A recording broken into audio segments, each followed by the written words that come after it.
Brent Schutte is Chief Investment Officer at Northwestern Mutual Wealth Management. And Michael Farr is President and CEO of Farr, Miller & Washington and the Chief Market Strategist at Hightower. It's good to have you both here. Michael, you're obviously a CNBC contributor as well. Brent, let me just start with you on the case for small caps here. Speaking of a lot of controversial things in the market, MicroStrategy is one of them. Small caps are another. Is this performance living up to its goals for you, and you think it's going to continue into next year? Yeah, certainly you've seen small caps outperform large caps since about July 10th, which was ironically the day after we had a weak CPI report that came on the heels of a weak jobs report, which started bringing in the Fed to cutting rates into the equation. And so we do continue to believe that intermediate to longer term holders should focus more on small caps just because they are cheap relative to their large cap counterparts. And if you believe the market is going to continue pushing higher, it needs to broaden out, which it has recently. We expect that to continue into 2025. Yeah.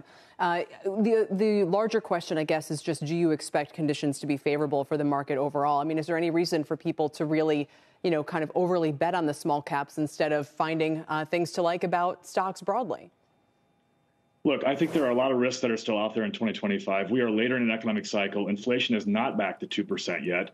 And you have seen economic weakness beneath the surface in lower income consumers and companies that are more tied to interest rates, which ironically small caps are. Look, I think you want to maintain exposure to fixed income. You want to stay diversified because 2025 is certain to be uncertain. And so to me, you want to stay diversified, but putting all your eggs in large caps, which many investors are, is not a right thing for us. And so we want to remain towards those small cap names, which we think offer value for intermediate to longer term focused investors.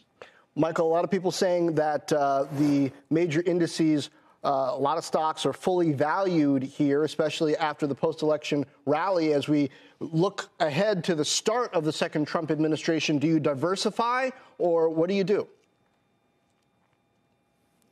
John, I think we've been saying that stocks are fully valued for about the past 5 years, it feels like. Price to earnings multiples at 22 times are full. No question about it.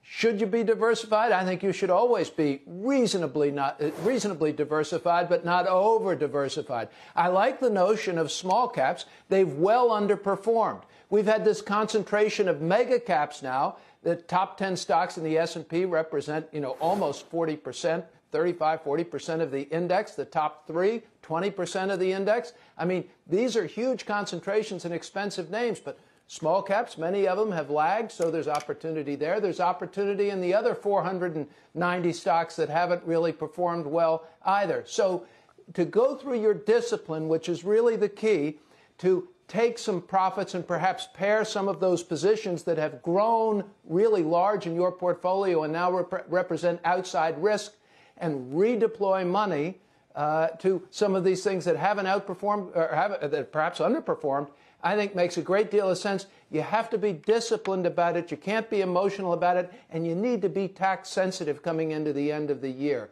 Caution, but I think very deliberate. And yes, what you say makes sense.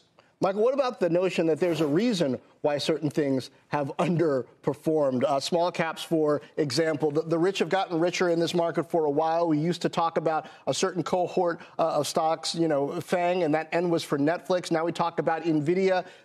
We keep coming up with new, larger caps that are doing well for a specific reason. And then the U.S. has outperformed a lot of international markets, perhaps for a reason. What lens should you use when you're thinking about diversifying into some of these areas that haven't done well?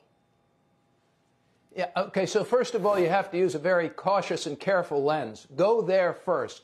Money is hard to make, and when you've had a couple of years of a roaring market, you forget about the risk, you forget about the downside, you forget about the pain.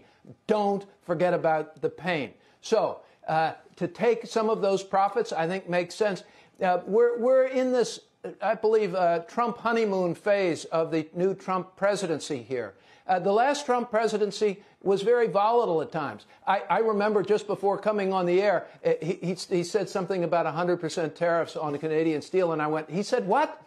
And it's very difficult to discern tell the difference between real policy and President Trump's posturing. They could both be very effective, but trying to pay attention to what to listen to. So there's a Trump trade out there. It's a less regulated environment, but it's also a more volatile environment. So still finding good balance sheets, companies with real earnings, with not too much debt, that probably will do okay in a 3% GDP growth year coming up.